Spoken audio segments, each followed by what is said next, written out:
Good evening, everyone. You're very welcome along to the WP Sports and GT one-off event live from Okayama in Japan. It's a track every iRacer knows has been. You've probably gone around here many, many times in a Mazda MX-5 in the MX-5 official series. But we're here today in GT3 cars, so plenty of opportunity for some new types of racing around this Japanese circuit. My name is Jack and Marco Babanera is not currently with me at the moment. Not sure where he is. Hopefully he pops in during practice. Mark Chandler working the cameras for us today. But yeah, it's a South African contingent here today, often based out of the Killarney Motorsport Park in South Africa. Of course, if you watch World Rallycross, you'll be very, very familiar with that track. It's a wonderful track down in Cape Town, South Africa. So as you can see, there's a very large, very, very large South African contingent. Here's one of the Ferraris gets sideways there. This is the practice session for this event. We'll have a 10-minute qualifying and then a 45-minute race around this track. So currently John Weiss currently leading the standings on a 128.990 in the BMW Z4 GT3. Quite a large selection of GT3 cars here on iRacing. You see the other one of Julian Familiaris. You're going to have to forgive me. South African names are notorious for being very hard to pronounce. I'm going to do my best here with my Irish accent, of course. But BMW Z4, gotta get that right, Z4 GT3, and a couple of other ones. So plenty of Z4s, a couple of Ferrari GT3s as well. You can see the Ferrari just in behind Peter van der Spuy as he goes off into the barrier there in the hairpin. Easy one to do right there. The car becomes loaded on the axle. Ryan Buda there, and you see one of the McLarens there as well, the McLaren MP4 just behind. That is Skois Joubert. I'm going to get absolutely trounced for the pronunciation of these, but I'll do my best throughout the whole lot of this. But we have 20 minutes of practice to go through before we go through. So Sports and GT, South African Premier Sports and GT Championship. Most of these guys are real-life racers, so they have experience in the real GT cars. So, of course, due to COVID-19, they couldn't run their normal events around Killarney, so they opted to use iRacing, a good replacement, I think, with the plenty of GT3 cars and the endurance focus that you've got. Mike Verrier right here, going around in the Ferrari. So yeah, as we mentioned, Okayama is where we are in Japan, and plenty of experience these guys will have, I'm sure. If they've been on iRacing for more than a year, you will have been around Okayama at least once around in the Rookie Series in the MX-5s. It is a very popular track for that, and it's excellent. It's a very technical little circuit. It doesn't look it, but this section particularly that we see Eugene Duet coming into this section right now, that's a very tricky right-hander dropping downhill into a double left-hander. Very easy to run out wide right there to pick up an off-track.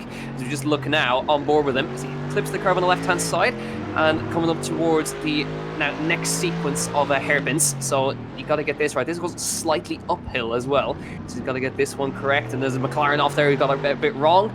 Got to use all the camber on the inside as well and onto the power, then drop back down. There's a very fast section of track right here. Nipping into the right, you can almost take that flat in MX-5 and then round into the last corner, and very careful not to run out too wide right here, getting on the power nicely. And then the run down towards turn 1, which is possibly it's the fastest part of the circuit, is turn 1, turn 2, turn 3 and turn 4.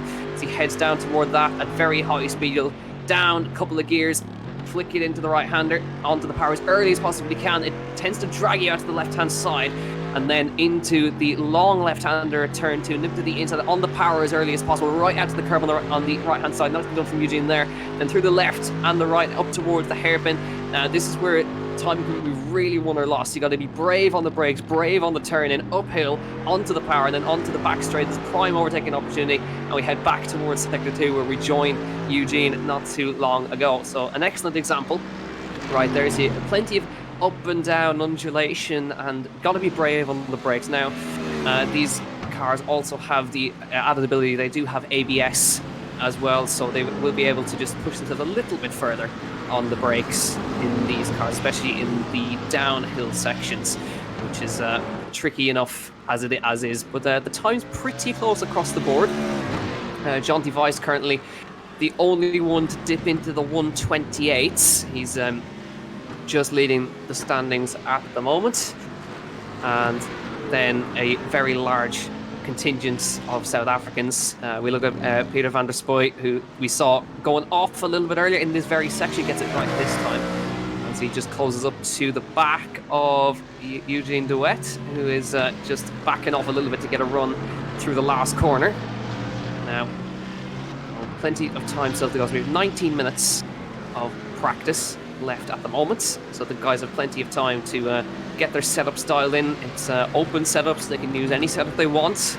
If they want to, and they can't be bothered to make a setup, you can just use one of the standard iRacing ones, the base set ones, which are absolutely perfect for what they do. So a perfect time as well to get yourself used to running in the traffic, because there's going to be plenty of that with a very large grid today. I think there's about 30 drivers in today racing around this track. So you're just seeing now on board with Peter van der Spuy. It's a glorious noise, this BMW Z4. It possibly, arguably, the best sounding car in the GT3 class. It has a great sound as he's piling it through the second sector, but it is a very popular car of choice. It has a big engine at the front. It's a big front engine monster of a car, and it sounds incredible as well, which is an added bonus to these as well. So fantastic shots there, as you can see Jonty Weiss going quicker again than he did in the previous lap. It is a 1:28.913. That is the fastest lap of the session so far. So a nice job from him. He's 0.2 quicker at the moment, but he's looking comfortable out front right there in that BMW. So he piles through the hairpin in sector 1, leading into sector 2, uphill and then back downhill. And you gotta be very careful in the braking zone for the very tight 90-degree right-hander at the end of the straight, because it is going downhill. It's very easy to misjudge your braking right through here. Uphill onto the park carefully, dropping downhill again, nipping the curb on the inside. Don't take too much. Is that a perfect example how not to take it in the background of one of the other cars, just taking a bit too greedy on the entry. So have a look now at Jonty as he heads into the hairpins here. Nice and neat and tidy there. Very small inputs on the steering, using first gear as well onto the power again. Very neat and tidy from Jonty out front at the moment. Into the right-hander, just a small lift, and then into the last corner. Tricky. It's very easy to get understeer with that big engine at the front, and then up through the gears as he heads down towards turn 1. And, definitely looking the most comfortable of everybody as he heads through turn 1 once again. 29.0 that time. It's a very consistent lap time is coming out for Jonty Weiss at the moment. And within about a couple of tenths, I've noticed that each time he's with these 29.0, 29.0, 28.9, 29.0. He's really doing an excellent job right there. There is Peter Joubert in the McLaren, in the 777 car, which is a great number, 777. But, the first we've seen in the McLarens today. Nice little car as well, the MP4. I think the most least aggressive sounding GT3. I think it's a little bit more reserved in its sound, but it's still a nice little car to drive. As he heads through the left-hander, but he's got Jonty Weiss right behind him actually at the moment. So he's got a very fast BMW Z4 right behind him, heading up towards the hairpins again. And see how he negotiates this now. Nice and neat and tidy. A little bit of understeer on the way through. You can kind of see it there. And then through this right-hander. Nice and neat and tidy. Just later on the power, though, when we were with Jonty Weiss, we kind of saw how early he was able to get onto the power. So it's really, you can really see the differences in that performance there. Just in those little hairpins, you can immediately see that Jonty Weiss really early on the power most of the time, and you can see that's why Peter Joubert 28th and Jonty Weiss P1. This is Byron Mitchell. I just saw him stick it into P2, 10th of a second behind Jonty Weiss right there. Again in the Z4's an Audi off the road right there. And I think that's the P4 car or the P21 car. We'll have to figure out the little red flash, by the way, if you see that.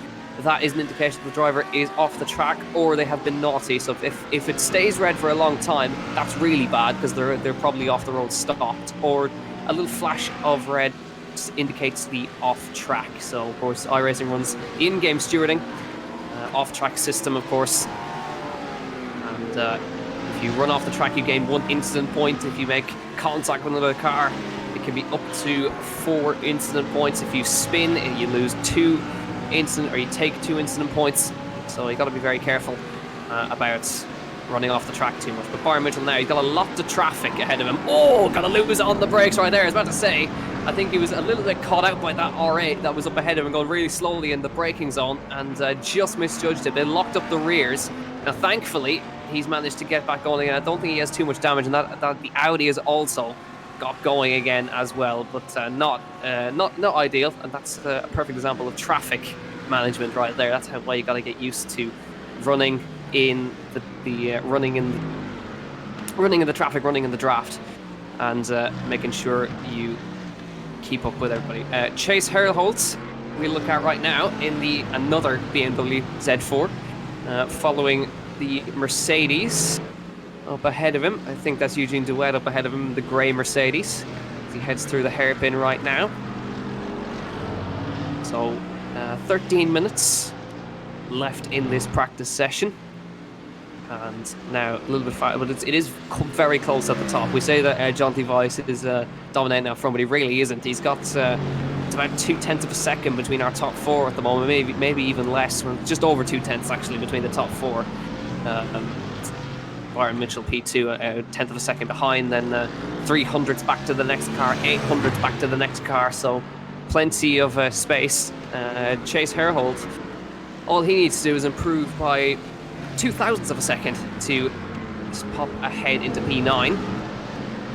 So plenty, so that at least 0.02. I say that might not be a lot, but if you've absolutely nailed your lap, finding 0.02 of a second can be very, very difficult.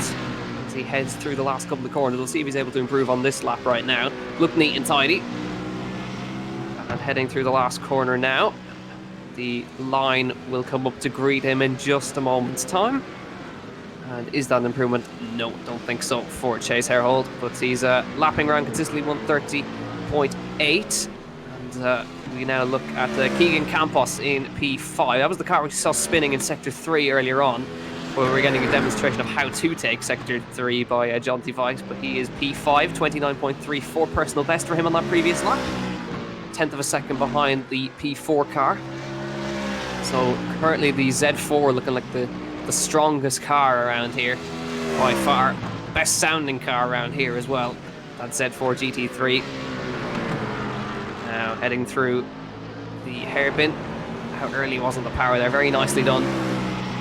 And heading down the straight now, a lot of cars up ahead of him, but looking like he's on a good little lap here. We'll see if he's able to improve his personal best this time around, because it's been neat and tidy from Keegan Campos so far. To Sector 3 now, up and over the hill. Got to be careful not to run out wide here, because he'll invalidate your lap instantly, and he's done exactly what he did earlier on. Just pitched in a little bit too much and lost the rear end, but not quite as dramatic a spin as last time. But that downhill, it unloads the car on the right-hand side, and very easy to spin the car. We'll probably see plenty of that on lap 1 when we get around to it, but not going to be an improvement for him this time, of course. So quick spin, but nothing too untoward. Willem Botha, P6 in the Audi. So this is the first we've seen of the Audis, really. V10 engine in the back of the Audi, but not the most popular choice of car. But heading down the straight now, P6, he's behind Keegan Campos, 0.2 behind actually on time. Heading up the hill, neat and tidy so far. Willem Botha through the left-hander, very cautious through there. Doesn't want to pitch it in too hard, because the rear end will snap around on you. Now up to the hairpins. 10 minutes left of practice at the moment. Got to get the braking right, and now the gap at the front closes down to about 1/100 of a second. So getting closer each time, 128.92. It comes down to 9-1 for our leader John Weiss. Willem Botha pitches it into the last 2 corners. Now the drivers will have 4 laps to qualify. Oh, very careful there. That was an Audi on the apex, and that would have certainly cost him time as he crosses the line just about now. And I'm sure that would have compromised his lap. 131.4. Yeah, he really had to check up as the rear end gets a little bit away from him in turn 1 right there as he got on the brakes. But yeah, certainly you don't want to be greeted with an Audi on the apex of the final corner. Definitely not when you're trying to carry as much speed as possible through there. But so far, he's managed to survive. There's a big pile up here. Oh dear, that's 1, 2, 3, 4, 5 cars. Julian Familiaris, who just popped into P2. There was a 4-car pile up there as drivers were trying to figure out who's slow, who's fast, when do I overtake. And running the traffic, that didn't go well for those guys. Here's Byron Mitchell, 10th of a second behind P2. So Familiaris is now ahead of him. So let's see if he can improve on this lap now. He comes to the line. Nothing yet. He crosses the line now. Let's see if he's able to improve. Not that time. 130.4, so a slower lap from him that time. But Keegan Campos just pulling over to the left-hand side just behind. A couple of cars in the outlap. So every car that's on an outlap right there was just in that crash. I would wager that we just saw at the back of the circuit. But a very easy happen. I think that was in Sector 3, where everybody's coming through that slow left-hander and trying to work out who's going where. But a very easy happen in practice. So Byron Mitchell now going to try and see if he can improve his lap now. He heads into sector number 3. All looking good so far for him. Through the downhill section, using all of the road available to him there. Pitches it into the left hand, all the way out to the right hand side, but not too much that you'll end up getting it off track. Now through the last 2 hairpins we go with Byron Mitchell. And 2 more corners to go. Let's see if he's able to just find a 10th and just slot himself closer to Familiaris and to Weiss. Onto the power nice and early on the apex there as he comes towards the line. Let's see if it's an improvement for him. And he crosses the line to set. It was an improvement, 29.0 for Byron Mitchell, so less than a 10th between the top 3 now. So good stuff. Well, actually, less than a 10th between the top 4. Forget about that. Top 4 is what we want. So Gabriel Hendricks, you see in P7 here, he's in the middle of the traffic right here. He's got a Ferrari up ahead of him and a Ferrari behind him. He's in a Ferrari sandwich right now in the Mercedes.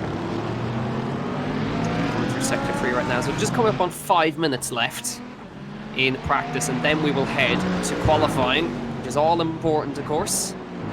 We want to get the best lap possible. He heads through the left-hander in the number 48. In good form so far. He's got the Ferrari up ahead of him, which is maybe slightly impeding him. I don't think it'll impede him too much. But now through the double right, just ticking to 5 minutes left to go.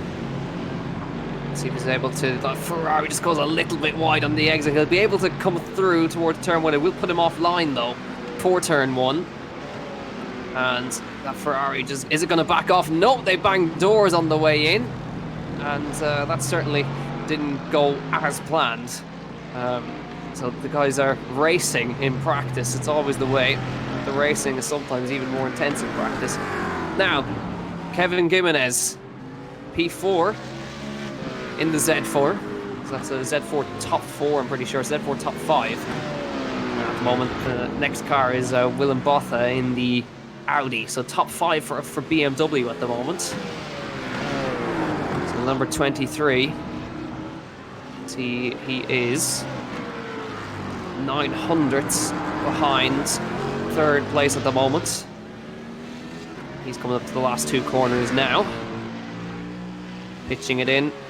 Good speed carried through, banging down the gears. Sequential gearbox, of course, and all these cars running just a little bit wide on the exit, nipping the gravel, and slows down and pulls off to the right-hand side to go back to the pit box, I would assume. As Andrew Colbert, and that was the car that I saw in the last corner on the apex stopped. So he's P21 at the moment in that Audi. Number 123 on the car in this one. And, certainly doesn't want to have it parked on the apex of the last corner again. Wants to make sure he keeps it out of the way of everybody next time. So not long to go now.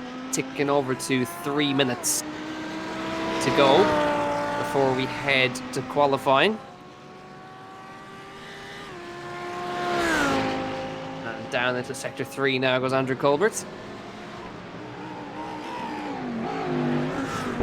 Just into the right-hander. Nicely done from him there. Only a 10th behind the next car, so top 20 he could nip inside if he nails this lap together.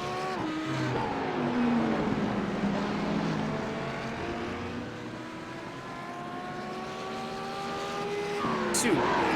3 minutes to go on this broadcast. 3 minutes to go on the broadcast. Oh God, I hope not.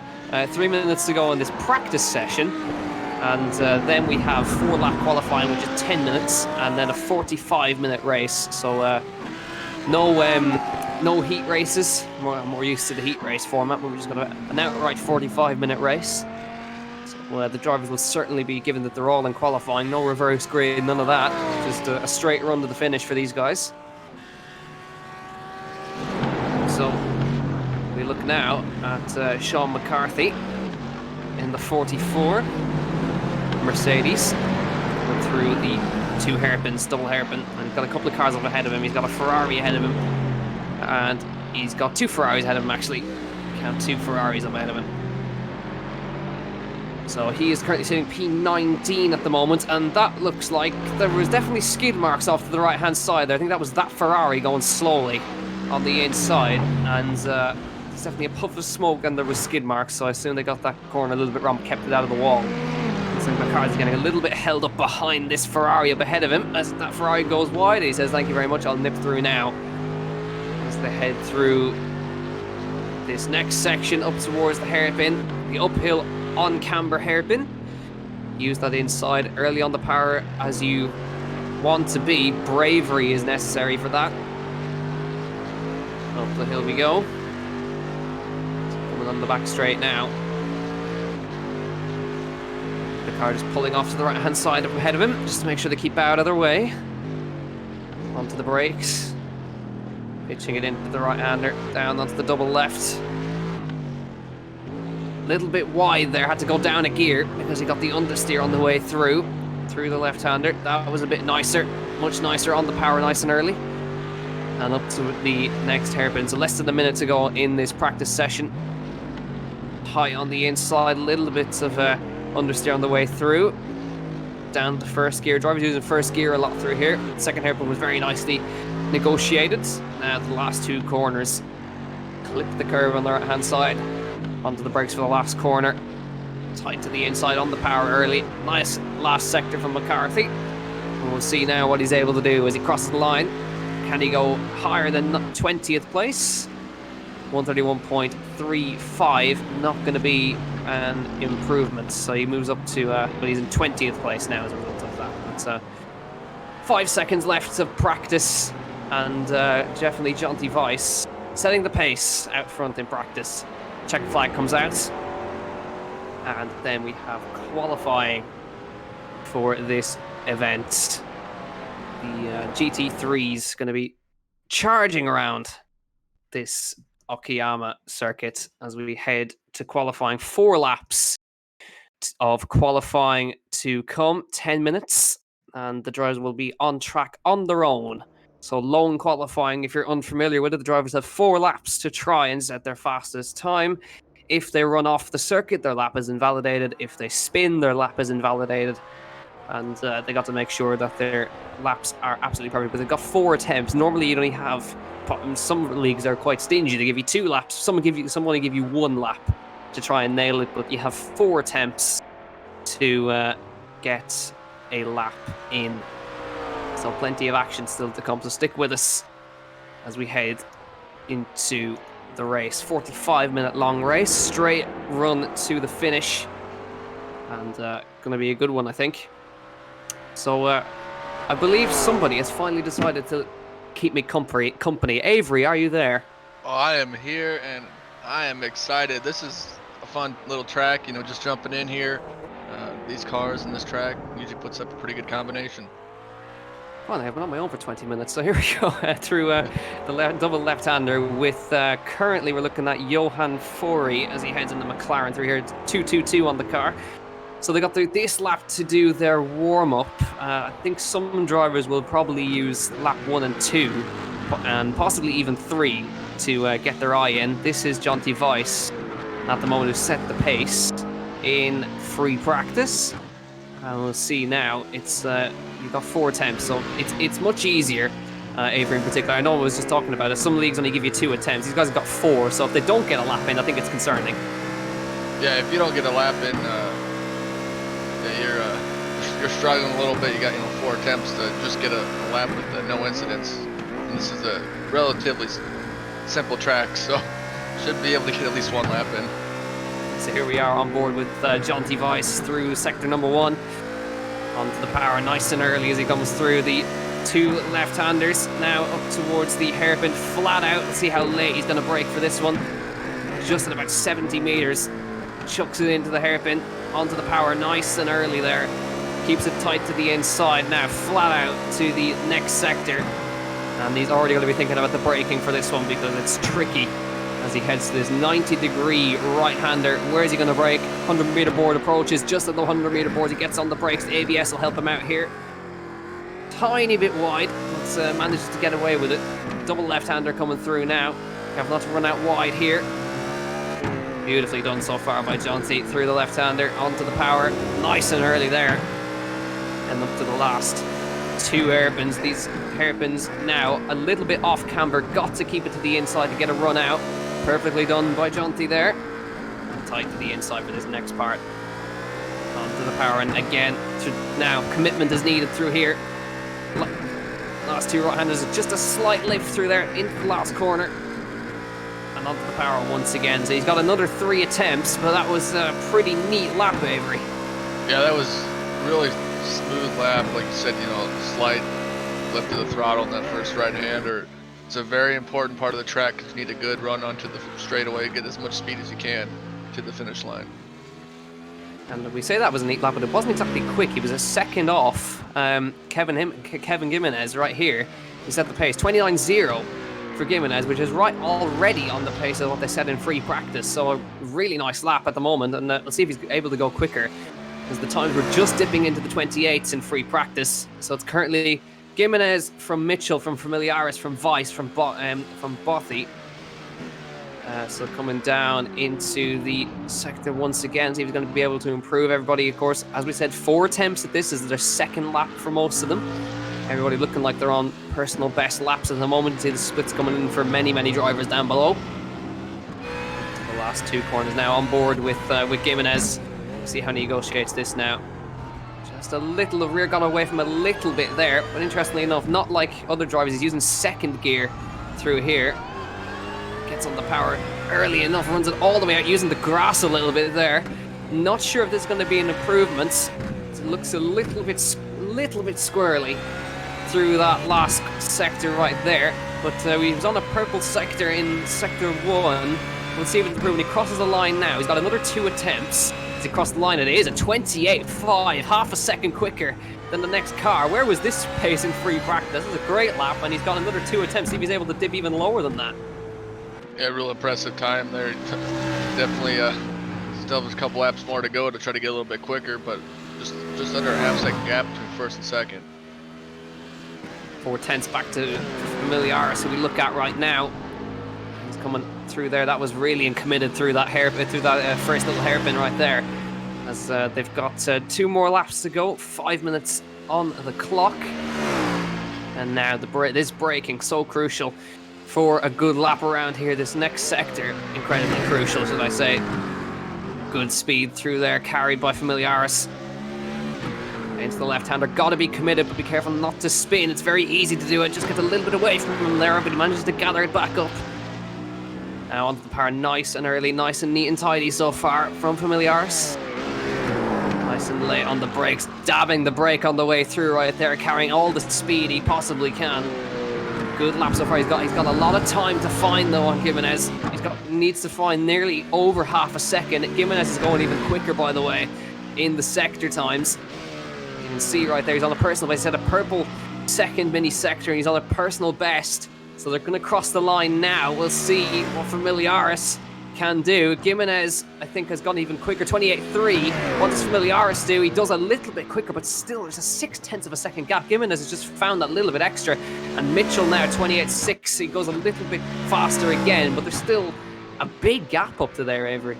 Yeah, pretty big gap. For those watching, the purple you see on the lines below, that's the fastest sector in the room. And then the green would be the personal best.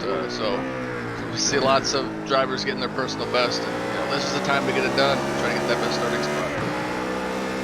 So on board now with Byron Mitchell as he surges down towards the last sector. The last two sectors, should I say. The last couple of laps will be coming in for the guys now. So it's their last attempt at this. Is lap 4 for Byron Mitchell. Last attempt to try and nip pole position away. With the left-hander down the hill. Hopping over the curb. Throwing it into the left-hander. Plenty of commitment there. Now these last two hairpins seems to be that Gimenez is gaining massively in these two hairpins right here. Keeping it in second gear. These guys using first. Down to first gear, using the rotation. Nice and neat and tidy there from Byron Mitchell. Now the last two corners. Just a slight lift, nearly took it flat. Now the last corner for Byron Mitchell. Runs it all the way out to the left-hand side as he comes to the line. Let's see what he's going to be able to set. Gimenez has not improved, does Byron Mitchell? As he comes across the line, he does, but it's still not enough to displace Kevin Gimenez. 0.2 of a second. The gap definitely closed down. But Kevin Gimenez, currently, there's still a couple more drivers still yet to finish their laps. That's car peeling into the pit lane. Number 25 peeling in. So it's Gimenez from Mitchell, from Familiaris, from Weiss, who was the pacer as one of the Audis, gets it wrong. That's Bezuidenhout gets it a little bit wrong on the entry to there. But yeah, definitely a fantastic effort from Kevin Gimenez. 28.3. That's about 0.7 of a second quicker than what they were setting in practice. So really impressive. As we just waiting for the last couple of cars to cross the line now. But Avery, 45-minute race.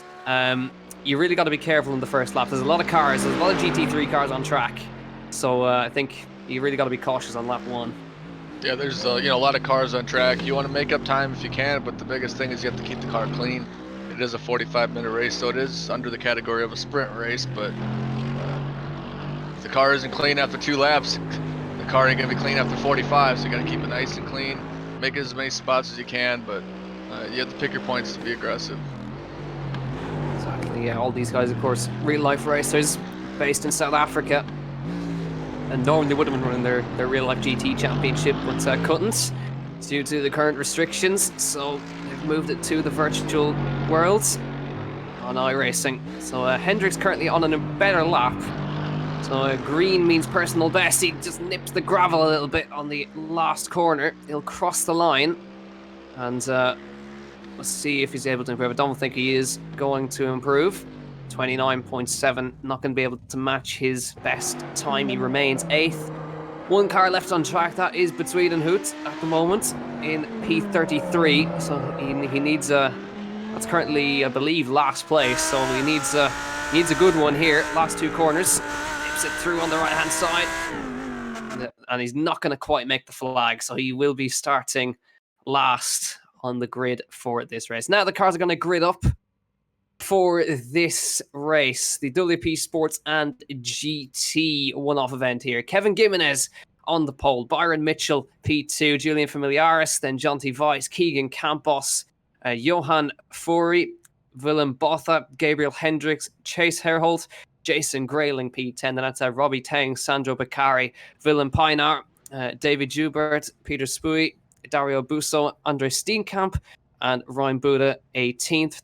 Then Skies Joubert, Eugene DeWitt, Sean McCarthy, Johan Engelbrecht, Mike Verrier, Elroy Weiss, then Wayne Camage, Andrew Colbert, Charles Joubert, Leonardo Beccari, and there's a couple more cars down at the bottom then. P33, of course, will be Swedenhood. But here's the grid for this race. Rolling start, of course, for this one.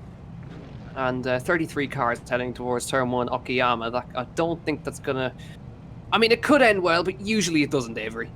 Yeah, usually at Okayama, I mean, for regular sim racers, this is, I mean, it's a free track for everybody, but usually when it comes to the free tracks, that's when, you know, he brings everybody out. But these drivers are very talented.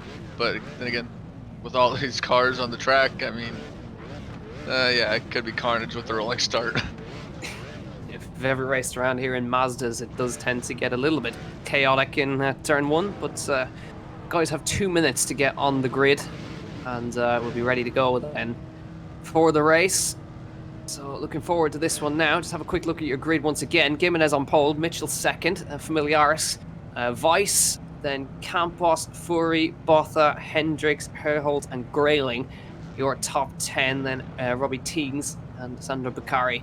11 and 12 further down. You have Peinart, Joubert, Spoy, Busa, Steenkamp, Buda, Joubert, DeWet, McCarthy, Engelbrecht, Verrier, and Weiss. So they're going to come to the last 2 hairpins now. Kamage, Colbert, Joubert, Beccari, Wilshire, Joubert, Plitz, Ginsberg, but Swedenhood, Dolanchek, and Stephen McCarthy right at the back in P35. I think we have 33 cars gridded up. But here we go. It is a BMW 1, 2, 3, 4, 5 at the moment. With the other one, I think the first non-BMW is that McLaren in P6. Pace car peels off, so Gimenez will control the pace now as they head towards the green light. I think Gimenez is going to go now. Green flag waves here for WP Sports and GT as they head towards turn 1. It's Gimenez from Mitchell, from Familiaris, from Weiss, from Kamage as they head towards turn 1. Nicely done from the BMW so far. Already a move. Weiss trying for that 4th place as they come through. Has he got it done? He's not quite got it done, but he manages to get in front of Kamage, so it has almost paid off for him. Familiaris now immediately under pressure from Weiss. They follow. Oh, a spinner in the background. One of the Audis is around. That's going to cause chaos.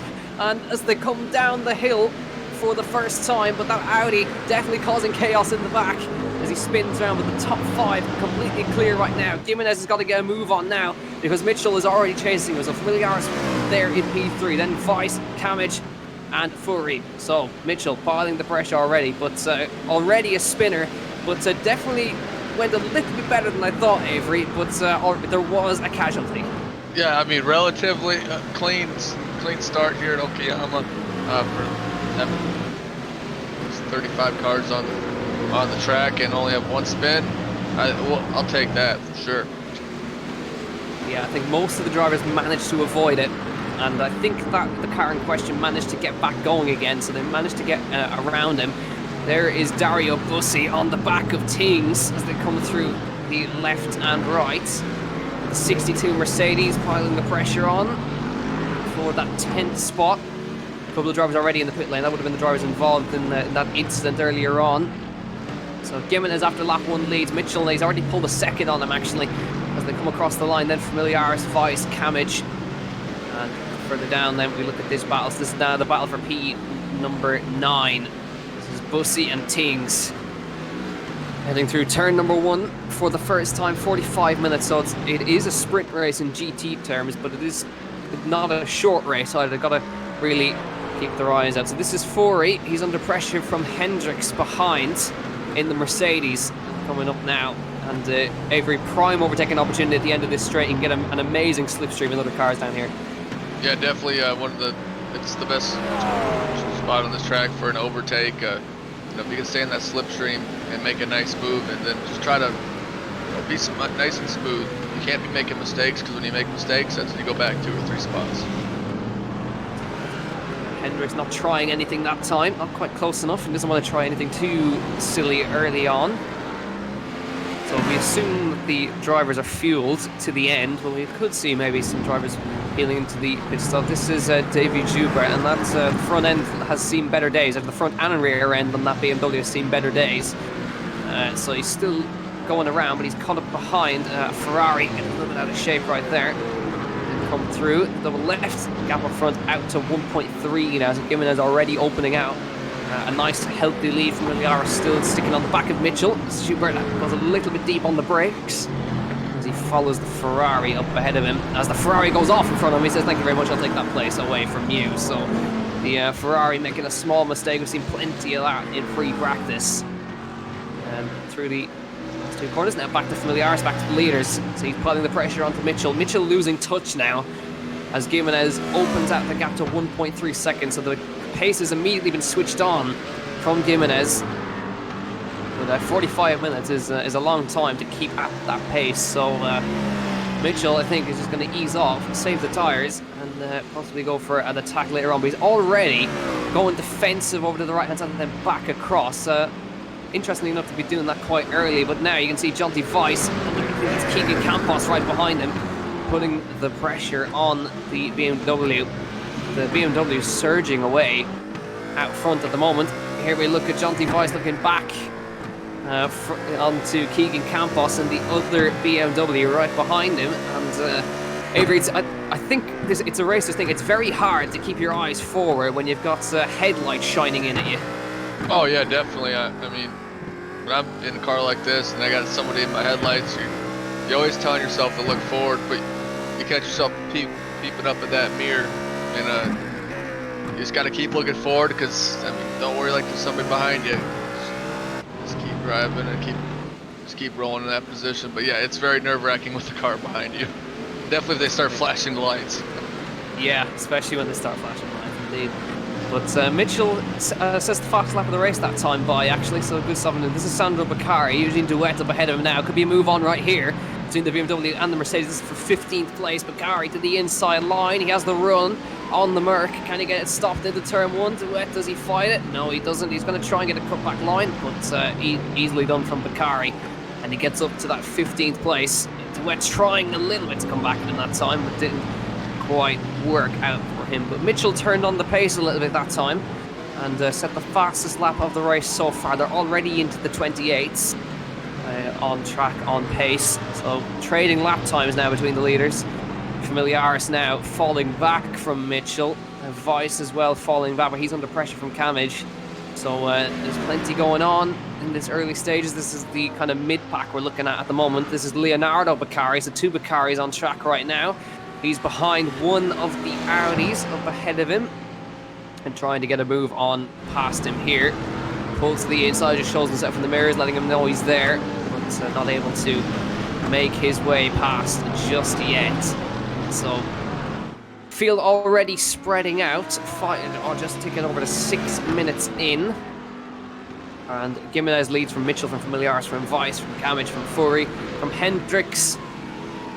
That's your top 7, and you can see there just again Gimenez opening out to 1.9. And I wonder, has there been an issue for Mitchell in P2, because he's just fallen quite significantly down to 2.5 seconds. And Familiaris has gained a second on him.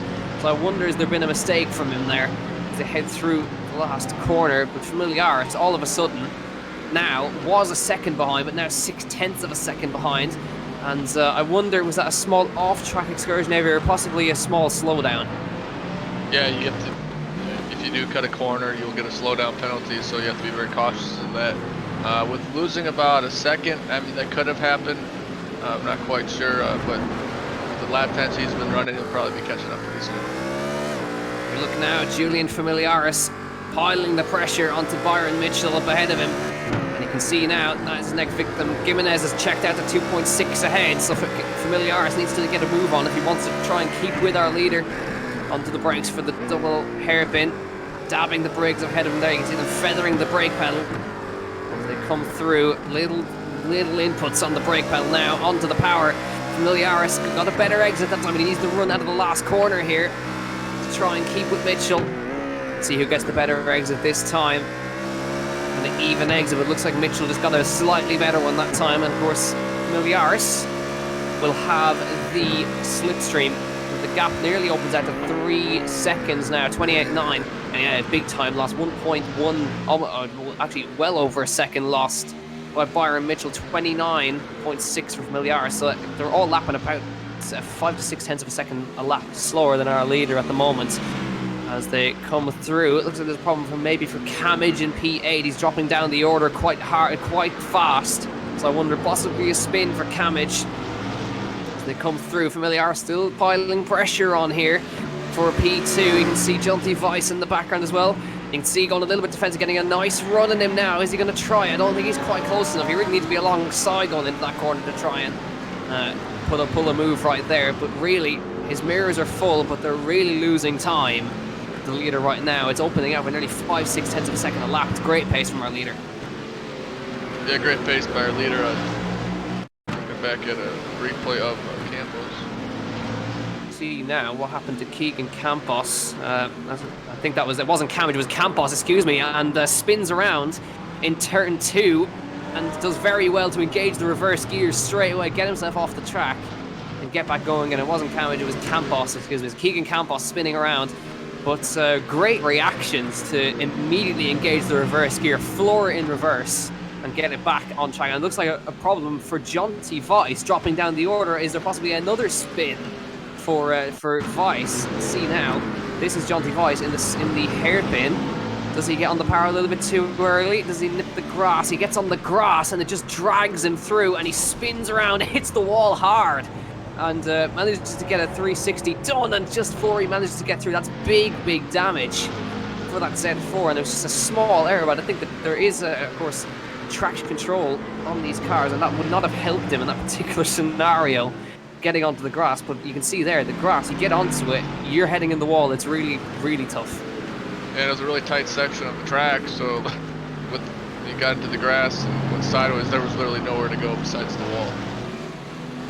Shame for him there. We look now at Dario Bussi behind Tings. He's got a nice run on him now. He might get a move on here into the right-hander, getting a nice slipstream move up ahead as well. I think Keegan Campos on a bit of a recovery drive as well. To the outside, just outbrakes. And can he go around the outside of this next section? Not quite. He just runs out of road. But plenty of action. See Keegan Campos really piling on pressure up ahead as well. He just lost a bit of time because he was pushing a little bit too hard through that section.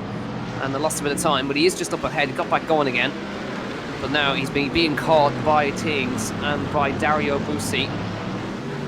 Coming through now this section of hairpins, 10 minutes gone in this 45-minute race. Gap is 3.6 out front. And lapping consistently, 29.4, 29.5. So it's starting to ease off a little bit. Johan Engelbrecht, he's in a really big tussle right here between the Ferrari, the Merc. He's going to try a little nip up the inside there, not going to quite work. That's Buda up ahead of him, Engelbrecht, and then car behind him. As they file through, Ferrari leads BMW, leads Ferrari, leads BMW, leads Audi, and a little bit of a mistake from the green BMW up ahead of him. I think that's Buda up ahead of him. They head towards turn 1. He's going to get a run on him in toward the first corner. He moves to the inside line. I don't think he's quite long, so he's going to have a go on the brakes, but not quite able to get up alongside yet. And these guys having this is a real fight. 1, 2, 3, 4, 5, 6, 7 cars all involved. So the BMW tries out a big accident right there for the BMW, just losing it on the exit.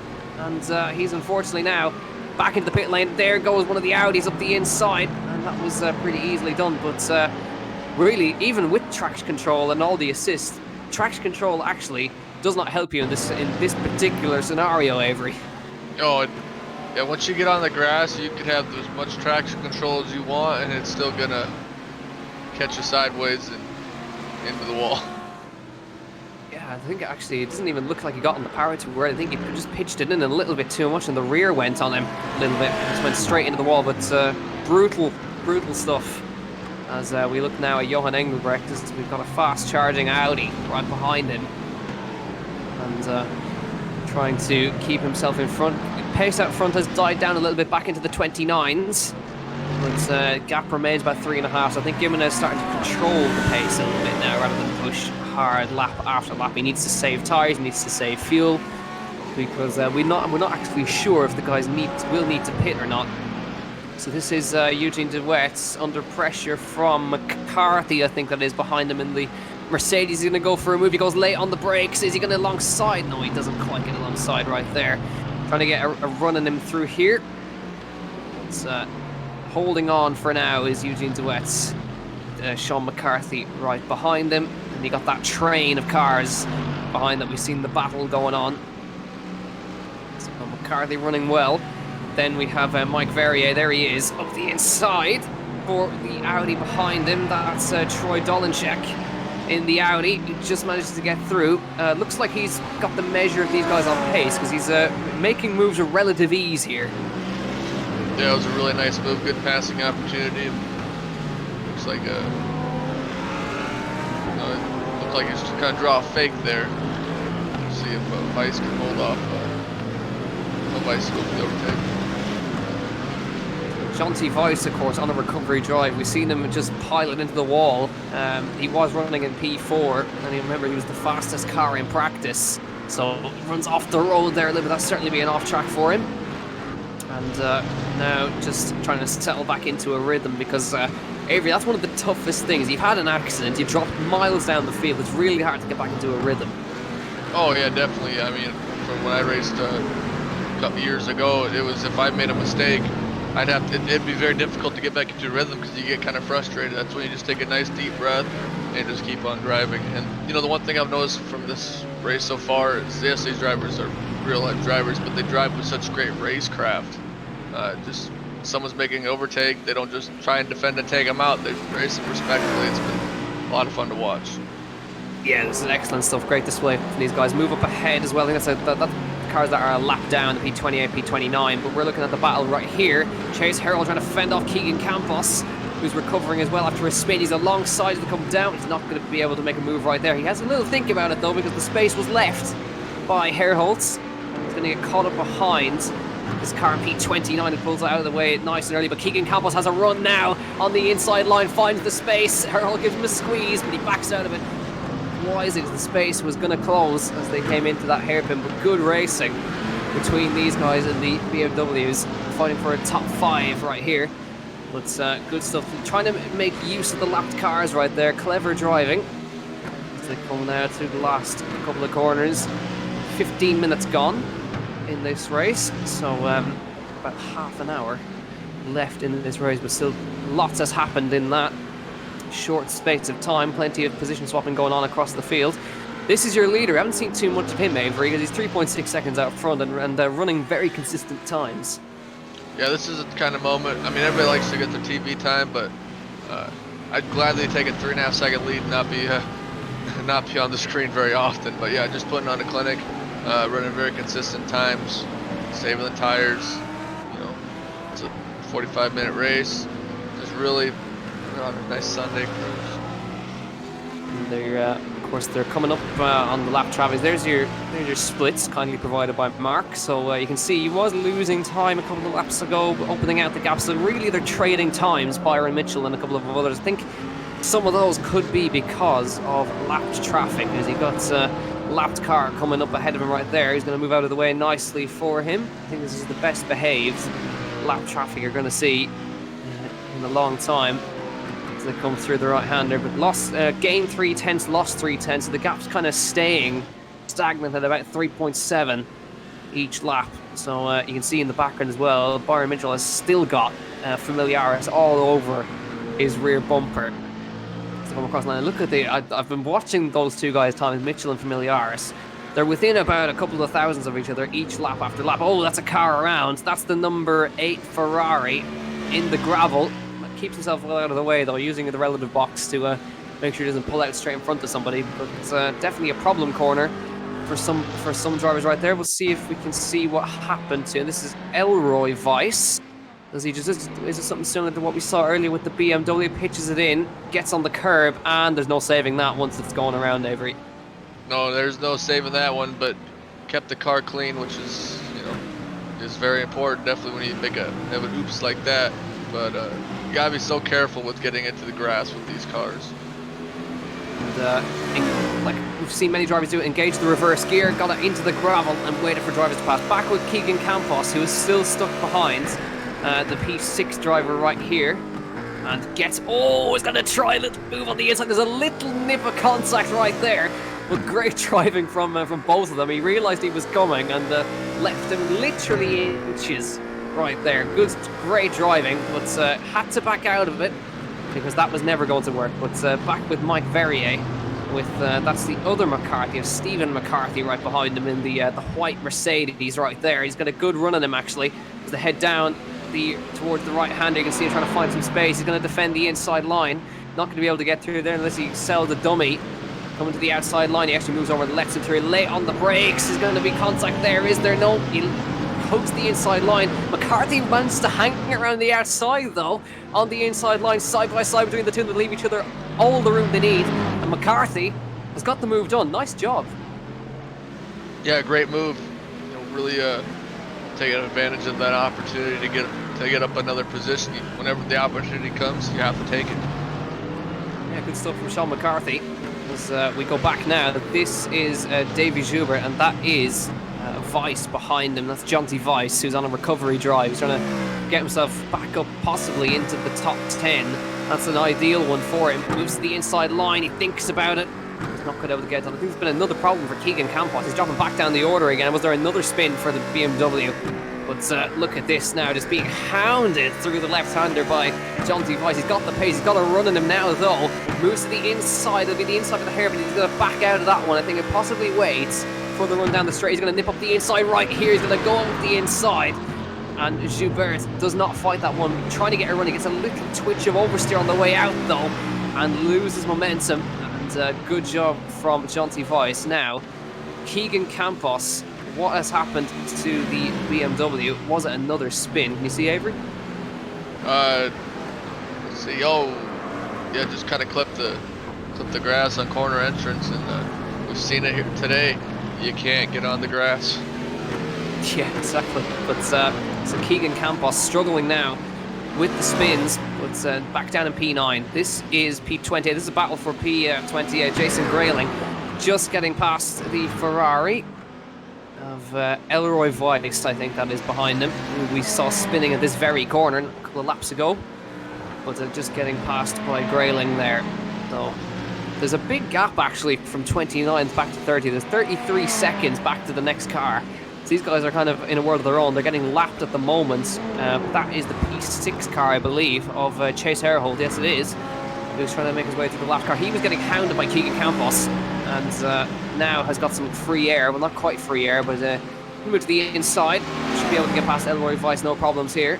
Blue flags will be waved, and Weiss is just going to back off on the entry to the corner. So 20 minutes gone in this race. We're approaching halfway, and this is Byron Mitchell, who has had his mirrors full of Gillian Familiaris for the past 20 minutes. I mean, these guys have been lapping so consistently for the past 14 laps, coming on to 15 laps, and the gap up front remaining 3.8 seconds. So the consistency is quite remarkable for these guys. But Familiaris, I wonder, is he getting a little bit frustrated behind because their pace is so even, he can't make any headway. Oh yeah, definitely can get frustrated when you think you're faster than the guy in front of you, but when you're really just trying to chase somebody down and the gap just stays the same, I mean, that can get frustrating. It's like when you're the lead car and the gap is getting, the car in the mirror is getting bigger and bigger and bigger, how frustrating that gets. So I mean, just a really good battle between these two, and almost a halfway through, and still got another half of the race to go.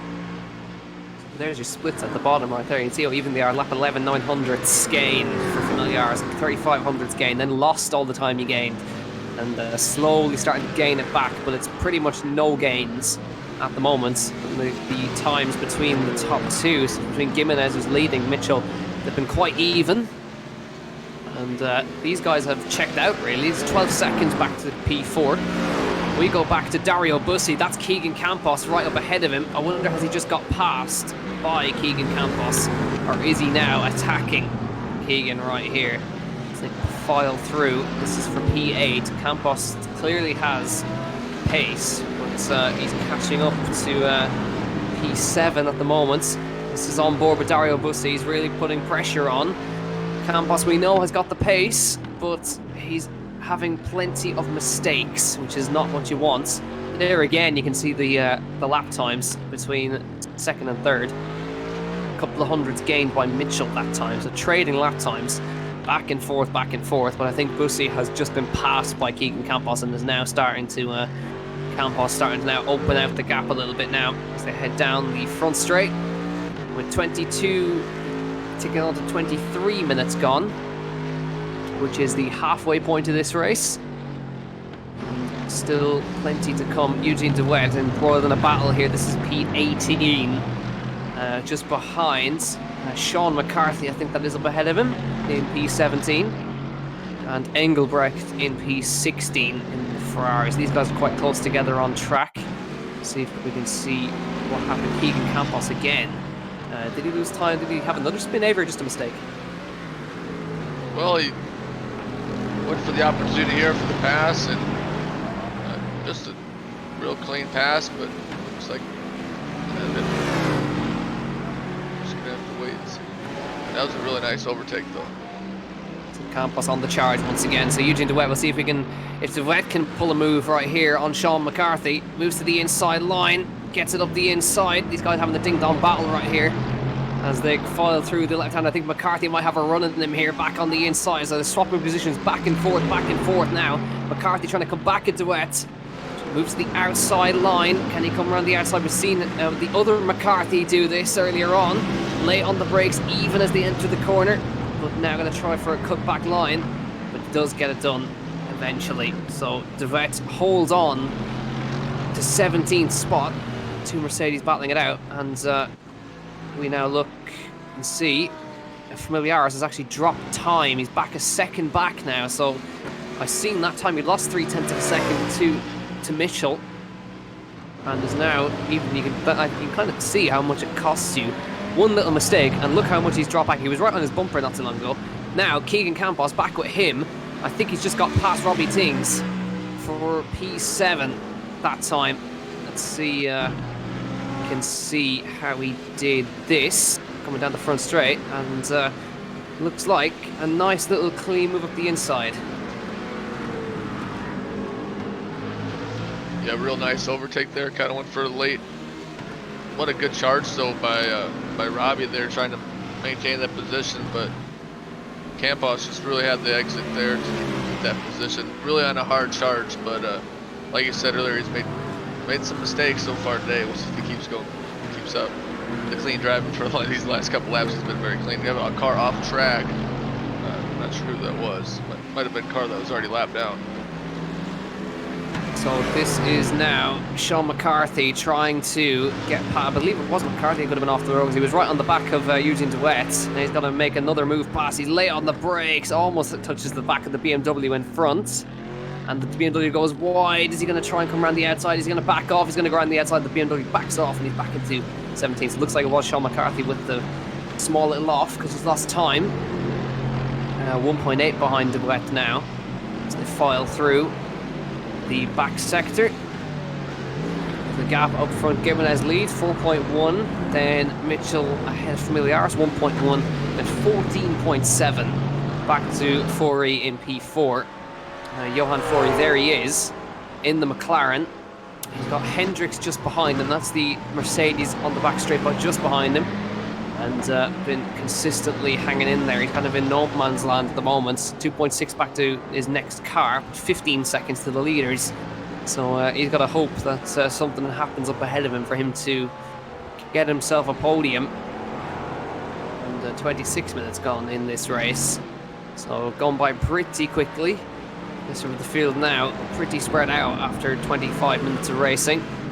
Willem Botha right here. He's closer to the back of Bussi and of Tings. We'll see now the Audi versus the Mercedes versus the BMW. That's going to be an interesting one. Three manufacturers going at it right here. The times you can see leaders trading the lap times. Mitchell a 10th quicker on that lap than our leader, but needs a hell of a lot more if he's going to catch up to the race leader. You can see Keegan Campos checked out already from these guys, a second and a half in front. And these guys now start to battle out. Botha certainly putting some pressure on Bussi right here. He's not going to quite have a run here now. We'll see if he's able to do anything. To head towards turn number 1. Number 300 on the car. Just shows himself in the mirrors a little bit. Late on the brakes. Different line taken to the Mercedes right there. Trying to take a shallower entry. Now through the left is a lapped car just up ahead. That's going to get in their way maybe. To be able to use that, but not quite. and managed to get through. I think one thing I've noticed, Avery, is that the lap traffic is very, very well behaved here. Oh, absolutely. A lot of great racecraft shown by all these drivers. When you're in the lap car, you just make way. You kind of have to swallow your pride a little bit and let them by. But yeah, great racecraft by everybody so far. And that's what you get when you get a lot of talented drivers like this here on iRacing. Oh, Botha goes for the move on the inside. Busi leaves the door open, knows he's quicker, and straight through into P9. Good move from the Audi. And I think Familiaris has just woken up again, because down to half a second it goes to second place now. And a good in-ways med, actually. 29.3 lap traffic helping him, I think, in that one. 29.3 to a 29.9. Because I saw Gimenez lost half a second to Mitchell, but he's gained the half a second back after that. The half a second gap now goes to Julian Familiaris, who had just dropped off the back, but now right back on the tail of the driver he's been following for the past half hour and hasn't been able to get past. And slightly frustrating to see they're using all of the road and a little bit more from Byron Mitchell that time. They got 16 seconds back to P4, so they can afford to battle if they really want to, but it could get interesting in the dying stages of this race. On the power once again, and now back to trading lap times, I think. Oh, Byron Mitchell gets sideways, but somehow holds on to it right there. But now the opportunity for Familiaris as he gets on the exit. Let's see if he's going to be able to do it for Mitchell, that goes defensive to the inside line, but manages to hold on for now. He has to back off a little bit on the entry, but wow, Mitchell pulled off a hell of a save there. Yeah, what a great save, but you know, we've said it before, you cannot make mistakes. In most cases like that, when you make a mistake, you're going to get past. So he was very fortunate that he was able to maintain second place, but one more mistake and I think Mitchell's going back to third. Lost about a second there to our race leader.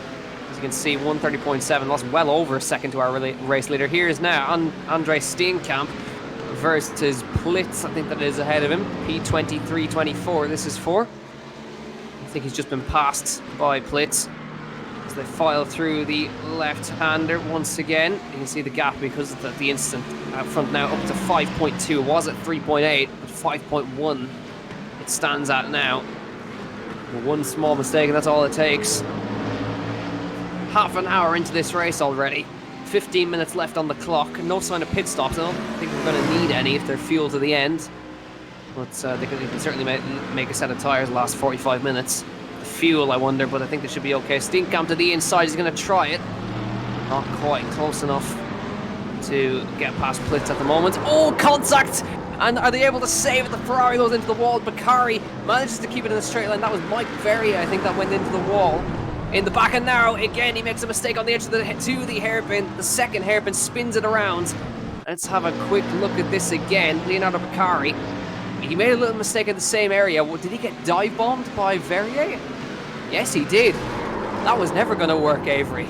No, he was trying to lick the stamp and send it, but you know, just didn't quite work out. And then Bakari getting to the grass after that damage. His car is probably pretty unsettled after getting hit real hard. But sometimes you make a mistake and cause a big crash.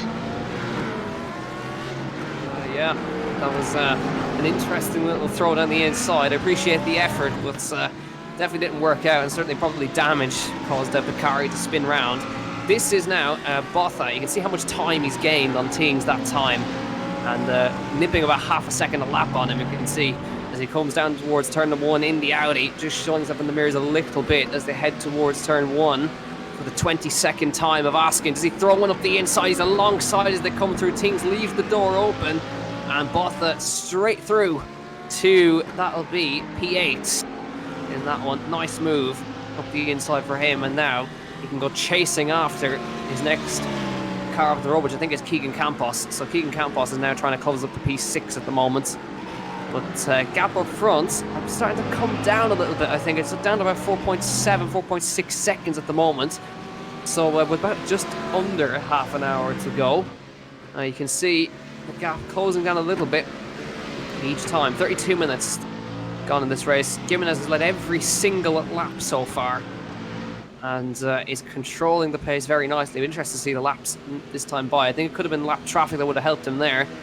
As they cross the line, 1:29.7 for our race leader. What's the lap time for Mitchell? 29.5, 2/10 gain for him, but it certainly felt like a larger time gap that he lost that time as they came across the line. 4.4 is coming down. I think Mitchell's starting to open out the pace a little bit. Yeah, Mitchell's definitely starting to get a little bit quicker, or maintaining his speed with Kevin up front. Still a pretty big gap, so I mean, unless really he can make a mistake, Mitchell is pretty much set, in second. But Familiaris is starting to slow up a little bit, but I mean, that's still kind of get real frustrating.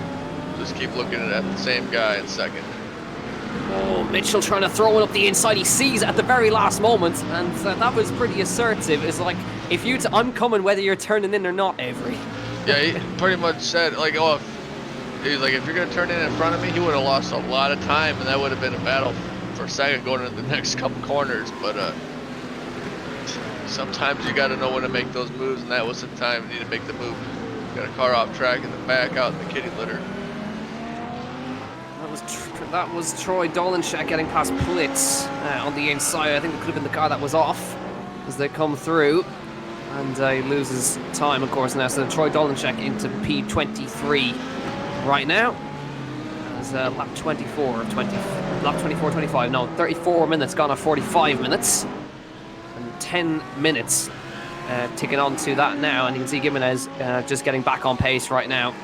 And lapping consistently quicker, but 0.03 of a second between the lap times of Byron Mitchell and Julian Familiaris at this point, as it gets interesting between these two. And it's closing out 10 minutes to go. He's running out of time.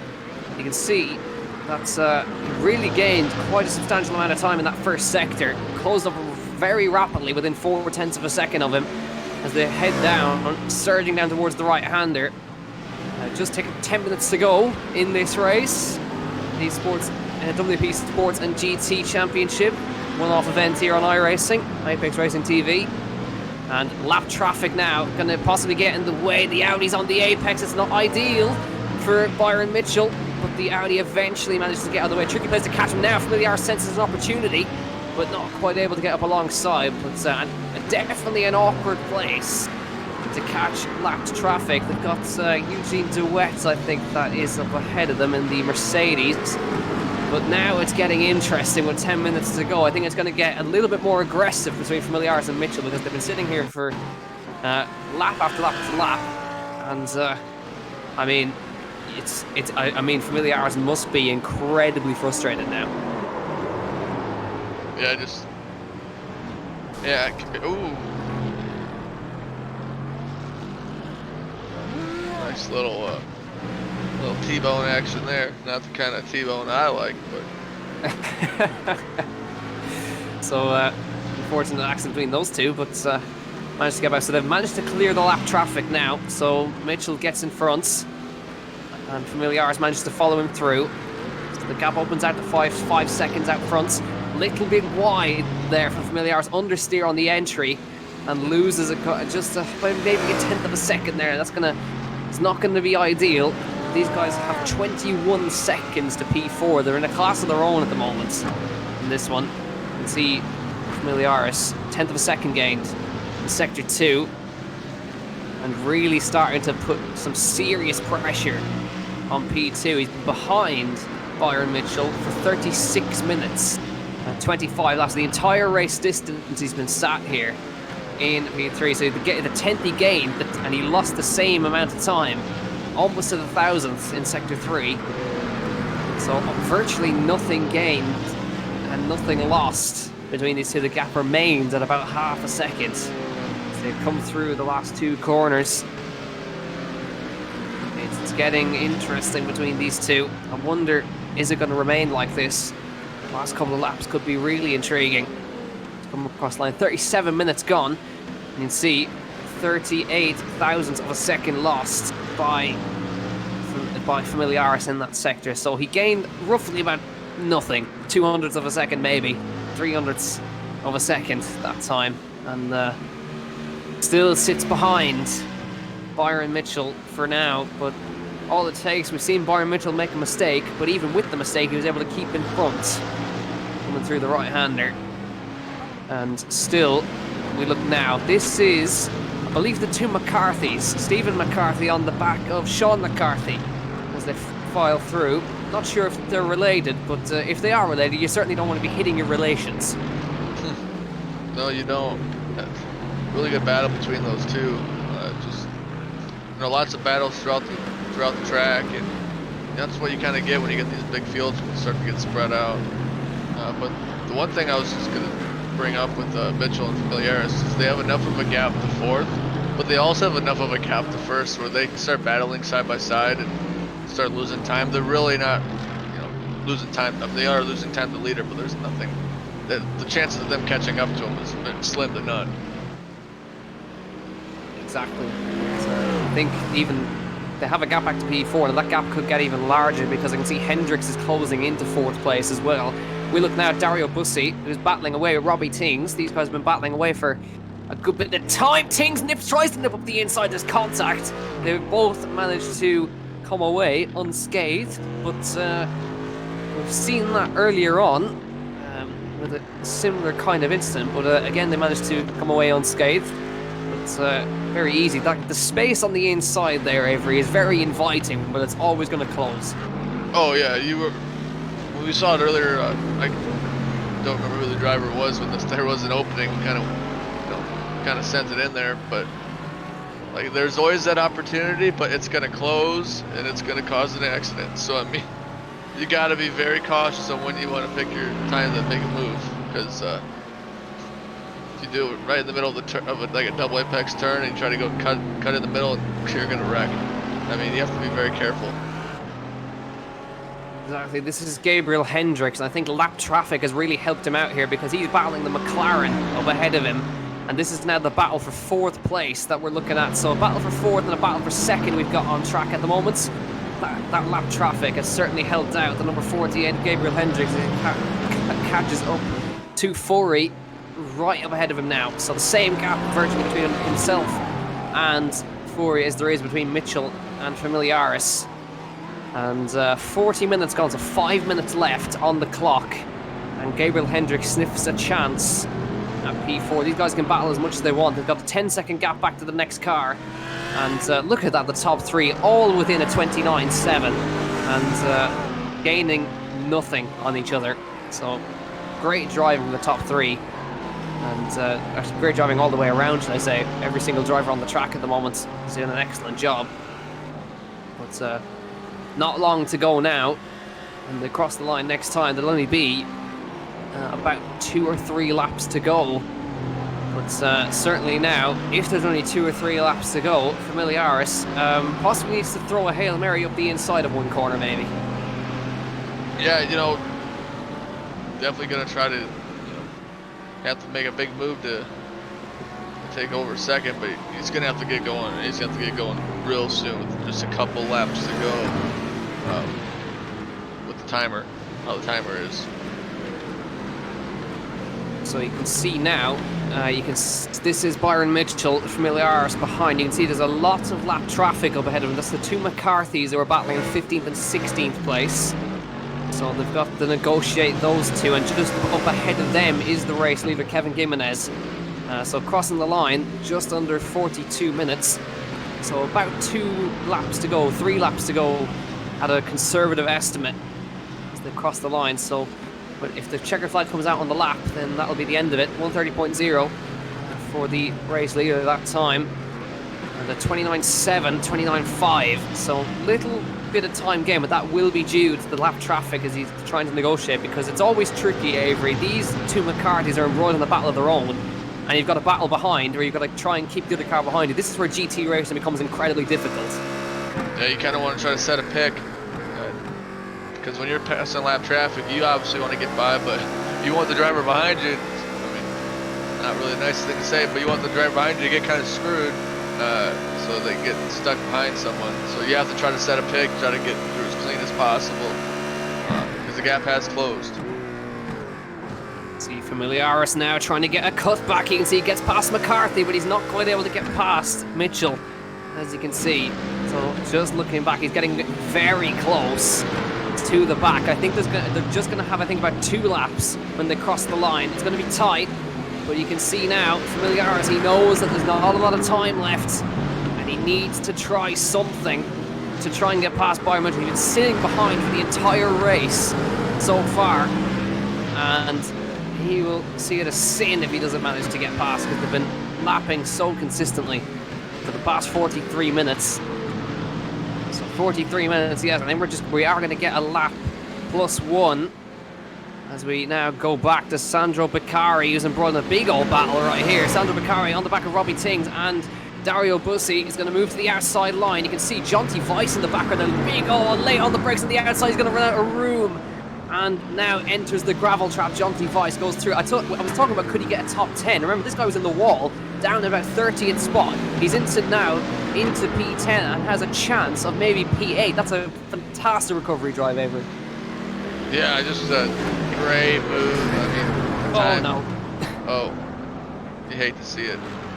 Gets into the back of Robbie Tings, which is praising him, but now almost a push to pass there for Jonty Weiss, and he gets left out the dry. But now, have a look at this as they get past McCarthy. Familiaris is still stuck behind. They are going to get another lap, I think, it's going to be very tight as they come to the line, but I think there may just be one more lap left in the bag. But if not, this is coming to the line now. Kevin Gimenez, I think they're just going to cross the line with enough time to go. 44 minutes 30 seconds, and I think they're going to cross the line with a couple of laps to go. But this next lap is the final lap of the race. Yes, 20 seconds they're going to cross the line with. Kevin Gimenez will come to the line and begin the final lap of this race. And this is where things going to heat up for second place between Byron Mitchell and Julian Familiaris. They've got a lapped car ahead of them, which I believe is Beccari. Now, this is going to be fun. He's got one more opportunity. He's run out of time. He needs to do it on this lap or nothing, and he will have to accept that he was unable to make a pass when he made a mistake. He's been unable to make a pass the whole way through this race. He's going to make it past this lap traffic up ahead of him. Byron Mitchell, does he go for it? He thinks he goes for a late decision. Now on the power. It's one more. There's not a lot of opportunities left for Julian Familiaris.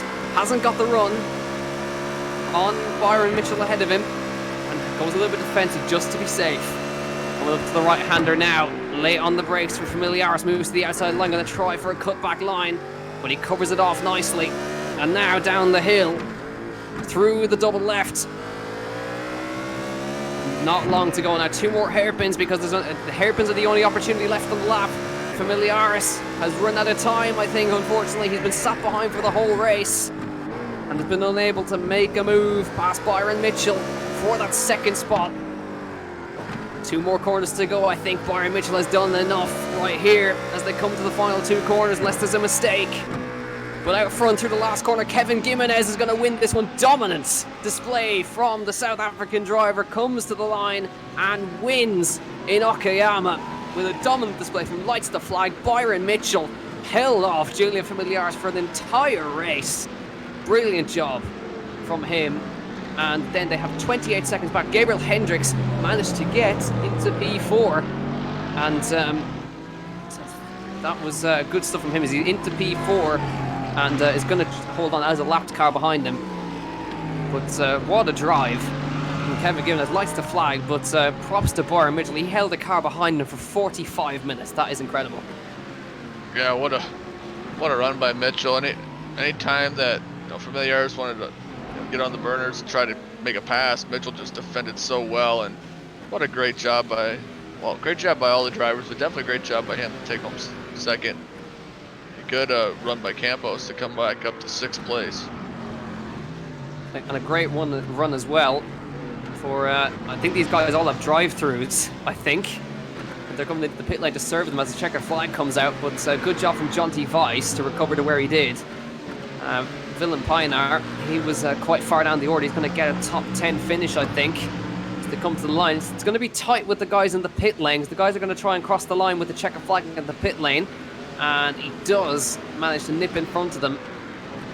And you can see there Davy Joubert and serve their drive-throughs in the background. Dario Bussi and Jonty Weiss, Willem Botha, Robbie Teams. I think he had an issue. He was running up in the top 10. Johan Furey, he was in P4, so I wonder what happened to Furey. Obviously, contact somewhere between those guys, but really, really good race. Let's see if we can see what happened to Johan Furey here. Let's see what happened, Avery.